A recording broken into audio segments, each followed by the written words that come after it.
আজকের বিশ্ব ভ্রমণ মানেই শুধু স্বপ্ন নয়, সঠিক পরিকল্পনা আর বিশ্বস্ত সহায়তা। UK, Schengen, USA, Australia, New Zealand এগুলো এখন আর দূরের নাম নয়। চাইলে আপনি ঘুরে আসতে পারেন থাইল্যান্ড, সিঙ্গাপুর, মালয়েশিয়া কিংবা চায়না, পরিবার, বন্ধু বা একান্ত নিজের জন্য। ট্যুরিস্ট ভিসা মানে শুধু ঘুরে দেখা নয়, নতুন সংস্কৃতি জানা, নতুন অভিজ্ঞতা অর্জন করা।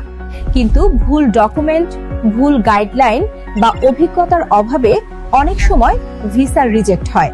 অ্যামেজিং ট্যুরস দিচ্ছে সম্পূর্ণ গাইডলাইন, ডকুমেন্ট প্রস্তুতি থেকে শুরু করে অ্যাপ্লিকেশন সাবমিশন পর্যন্ত। প্রতিটি দেশের ভিসা রিকোয়ারমেন্ট অনুযায়ী আলাদা পরিকল্পনা, সৎ পরামর্শ এবং আপডেট তথ্য। আপনি যদি ইউরোপের সেঙ্গেন ভিসা চান অথবা ইউএসএ, ইউকে, অস্ট্রেলিয়া, নিউজিল্যান্ডের ট্যুরিস্ট ভিসা, অ্যামেজিং ট্যুরস আছে আপনার পাশে। আজই সিদ্ধান্ত নিন, কারণ ভ্রমণ অপেক্ষা করে না। স্বপ্নের যাত্রা শুরু হোক আজ থেকেই।